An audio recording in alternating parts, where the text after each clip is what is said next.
بسم الله والصلاة والسلام على رسول الله عليه أفضل الصلاة والسلام. ازيكم يا حبايبي، عاملين ايه؟ وحشتوني كتير. أهلا بكم في قناتي يوميات وميح.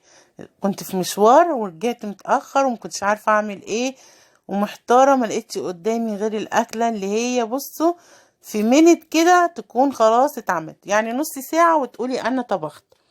طب هنعمل ايه؟ هنعمل مكرونة وهنعمل بانيه وهنحط بقى بطاطس شيبسي وكاتشب ومايونيز، حاجات كده تفاريح. وعندي شوية حاجات في المطبخ هعملها. يعني انا بصوا لو تلاحظوا ان البوتاجاز بتاعي نضيف.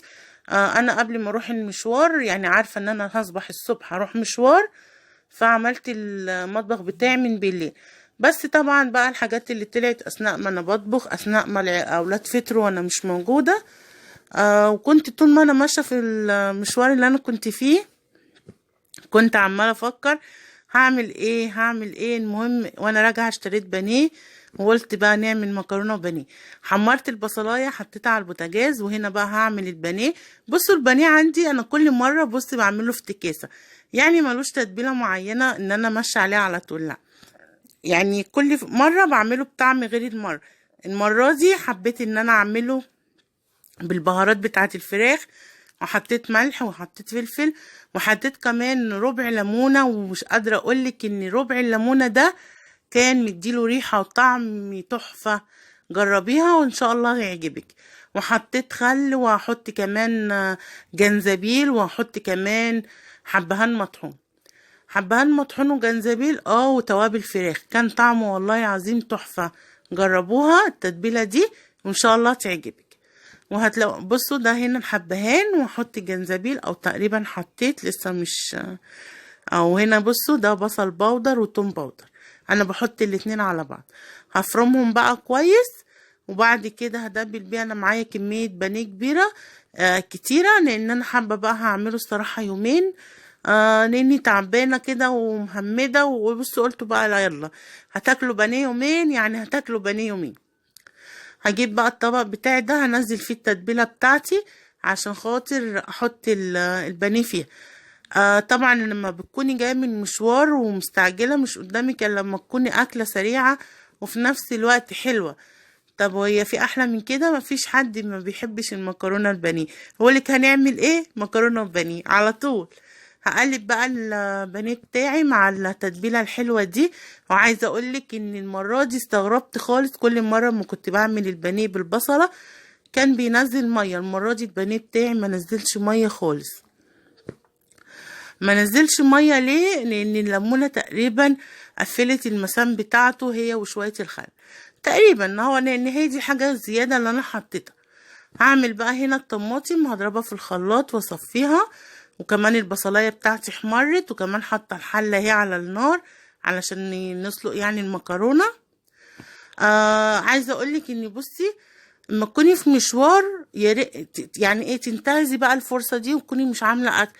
فكري طول ما انت في المشوار ده هعمل ايه، عشان اول ما تروحي البيت والله العظيم اول ما دخلت من باب الشقه اول حاجه عملتها طبعا قلعت الهدوم ودخلت اتوضيتني، ان كان راح عليا الظهر، فصليت الظهر. وانا اصلا بصلي الظهر كان العصر يأذن، فاول حاجه عملتها طبعا صليت، وبعد كده دخلت على طول على المطبخ طبعا لاني العصر كان أذن، يعني خلاص هتبقي مفيش، هتلقي الساعة بقت 5 اهو بالمغرب هتدن. وما كنتيش عملت حاجة خالص، عملت كوباية شاي كده ظبطت بيها نفسي، وبعدين قلت يلا بقى ايه زي ما انتوا شفتوا بالظبط. دي بصوا مش مواعين، دي الحاجات اللي انا طبعا طلعتها اثناء الاكل، غسلتها بردك وانا واقفة علشان خاطر افضي الحوض بتاعي، عشان لما اصفي المكرونة ما يبقاش في مواعين في الحوض واشيل واحط وارجع ارص تاني، لا. بقى انا كده كده انا واقفه مستنيه الميه تغلي، ومستنيه كمان التسبيكه. طبعا البانيه اخر حاجه خالص هنقليه.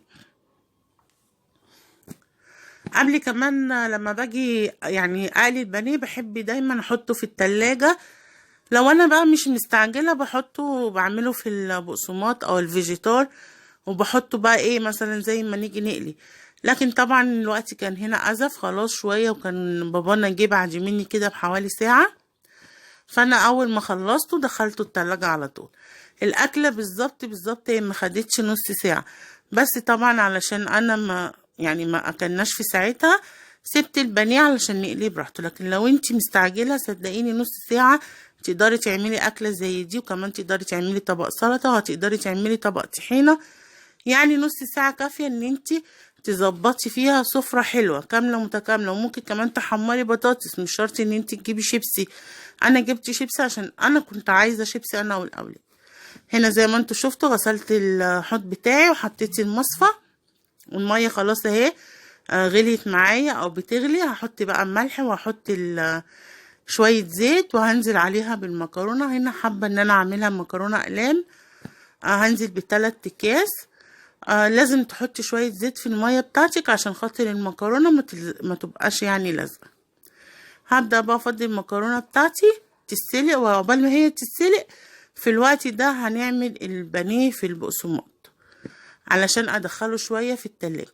وارجع اقولك زي ما كنت بقولك ان انتي لو انتي في مشوار او مستعجله صدقيني هتقدري تعملي سفره في نص ساعه. عندك بوتاجازك هنقول 4 عيون، وفي ناس بيبقى بوتاجازها 5 عيون. لا احنا هنقول هنا البوتاجاز بتاعك 4 عيون. هتقدري تحطي على كل عين حلة، يعني عين المية، عين الصلصة، لو عين تانية هتستخدميها لقلية البانيه، كله هيخلص في وقت. معايا هنا بقى دوت قالب زبدة فرن. كنت مطلعاه الصبح يعني قبل ما انزل، فقلت بقى هقطعه معاكم علشان خاطر ما يسيحش قوي يعني، وبعد كده ارجع اتلجه تاني. انا باخد نصه بقطعه، والنص التاني زي ما انتم متعودين معايا بكلفته في الورقة بتاعته وبشيله وقت يعني لما ابقى محتاجة او العلبة دي تفضى بعمل غيرها، لان انا مش بستخدمه كتير. يعني انا عندي زبدة اللي هي البلدي اللي هي الفلاحي، بس دي في حاجات معينة بحب يعني احط فيها. الامر يعني ما يسلمش لازما، يعني هي الصراحة بردك مش وحشة. وبعدين انا عايزه اقولك ان انا جربت مره وطبخت بيها، حسيت ان الاكل كان خفيف جدا ومش تقيل كده. بس بقى اللي مش يعني انا زوجي بالنسبه لي يعني بيحب السمنه البلدي اكتر، لكن بالنسبه لي انا عادي انا اعيش بيها. انا بحب اي حاجه نباتي. ارجع بقى لموضوعنا، ان احنا يعني تقدري ان ست البيت الشاطره الجدعه تقدر توفر لنفسها وقت، ان شاء الله لو ربع ساعه لو نص ساعة. احنا شطار ونقدر نعمل الاكل بسرعة بسرعة. هنشغل المكن، هنشغل البواجير، وهنشغل البوتاجازات، هنشغل كل حاجة تقدر تساعدنا في الانجاز. يعني كمان ممكن كنت انا اطبخ في الوقت ده، اطبخ هولع على اللحمة تتسلق، وعقبال ما اللحمة تتسلق هوضب الخضار وهعمل التسبيكة للخضار. يعني الحمد لله دلوقتي احنا في امكاننا نعمل الاكل بسرعة غير زمان. زمان كانوا بيشتغلوا على باجور واحد، على بوتاجاز اللي هو الأنبوبة، أو كان على البوتاجاز اللي هو بتاع زمان اللي بيبقى عينين دوت اللي هو المصانع، وكانوا بيعملوا الأكل. لكن احنا دلوقتي بوتاجازاتنا ما شاء الله بتشيل 4 حلل، أقل بوتاجاز بيشيل 4 حلل. فانت متصعبيش الأمور على نفسك. في مشوار وماله، بس المهم الترتيب، المهم ان انت تكوني عارفة مرتبة في دماغك هتعملي ايه.